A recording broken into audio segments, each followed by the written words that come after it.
Good morning and welcome to the first in a new series of videos that I'm going to do. In this series I'm going to explore my new camera. I just picked up an Olympus EM1X because it went on sale for a price that I could not say no to. And since I was already heavily invested into Olympus glass and I already have been using an EM5 Mark II from Olympus for the last 3 years, this camera is a pretty natural upgrade for me. It's a big jump up in terms of performance and capability, but it still retains a lot of the things I like about Olympus and actually improves upon a lot of the things I like about Olympus. And I just want to make a short video about my first impressions, comparing it to the EM5 Mark II, some of my thoughts on what I like, what I'm not sure about yet, some things I need to grow into, and kick off a new series where I explore all of its features and start using it for a bunch of different types of photography. So let's get into it.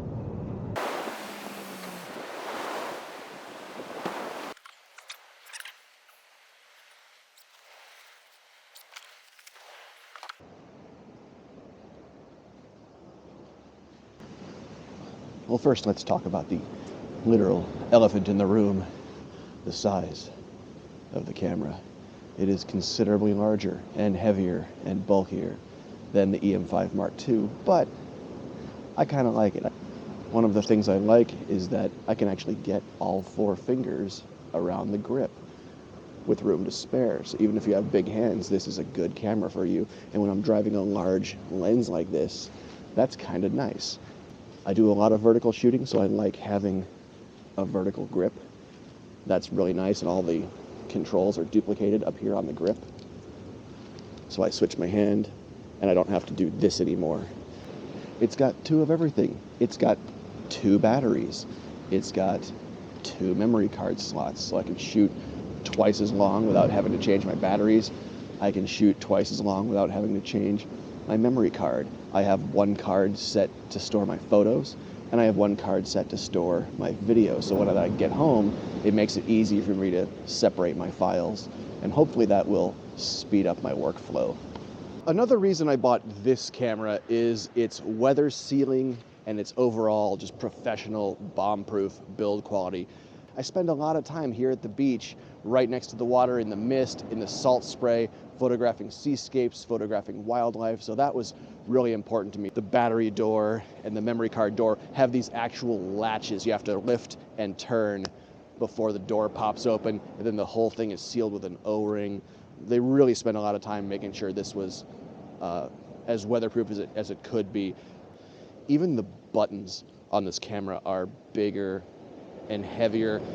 Because this camera has a larger body than the EM5 Mark III or the EM1 Mark III, they didn't take that bigger camera space and fill it with more buttons. They took the buttons that are already there and spaced them out more so that you don't hit the wrong button by accident. The buttons have this nice big chunky feel to them. They're large. When you press them, they go in nice and deep. You feel a really positive feedback when you press the buttons. So even if you're wearing gloves, even if your hands are cold and wet, you can still confidently navigate your way around this camera, mostly by feel.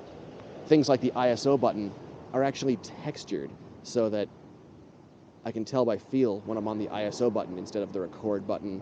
I like how the dials, there's a front dial here and a back dial here, and these are their own dial. They're not part of the surround for a button the way they are on the EM1 Mark III and the EM5. Now I want to talk about the software and some of the actual shooting features that drove me towards this. I'm going to be comparing this to my experiences mostly on the EM5 Mark II. The thing that stands out to me most when I first pick it up and put it to my eye is the IBIS, or the in-body image stabilization. I was impressed by the stabilization on the EM5. The stabilization on this is just a whole nother level.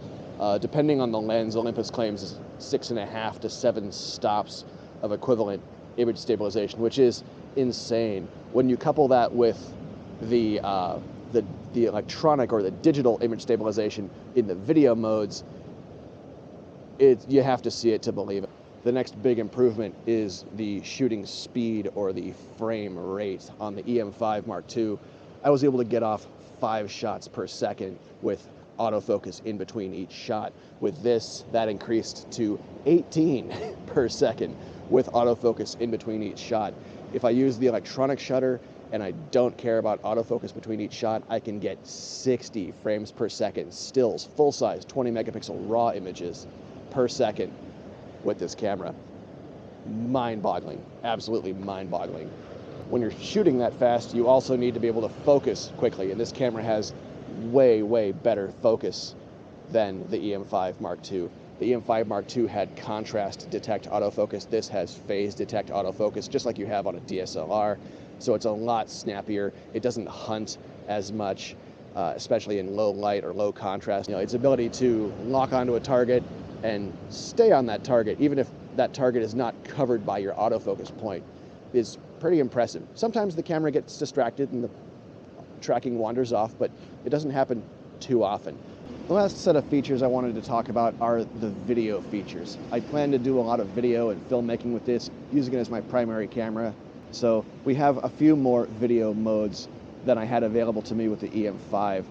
First of all, I can shoot in 4K. I can shoot in a couple different formats of 4K, including a cinema 4K.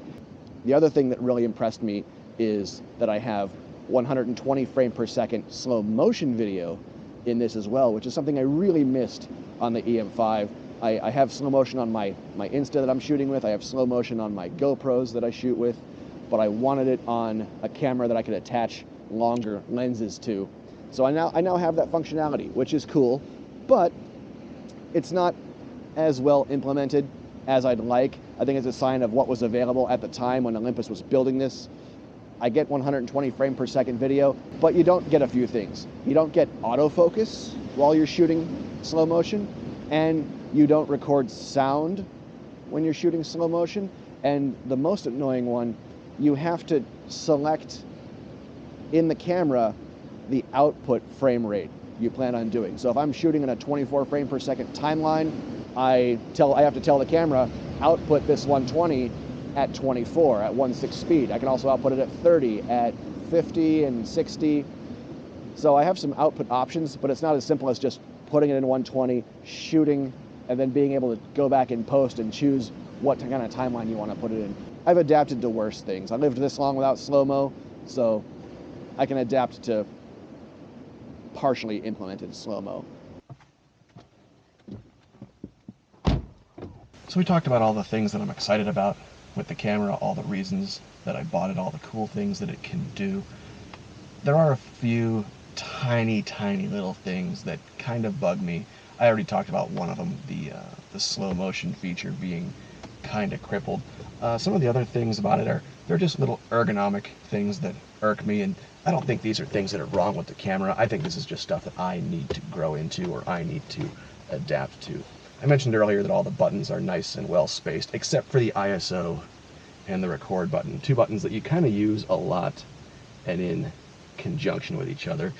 And when I'm trying to navigate those by feel, I've been trying to record a video and I just overreach and hit the ISO button and I miss a moment on video, or I'm trying to change my ISO and accidentally start recording a video. Another thing, it's been years and years and years since I've shot with a dual gripped camera, and so when I'm carrying this by the current two main sling attachments, when I go to reach around behind me to grab the camera, my pinky finger bumps the shutter button, and if I have high-speed burst or pro capture engaged, I might fire off 30 or 40 shots without realizing it as I'm bringing the camera around to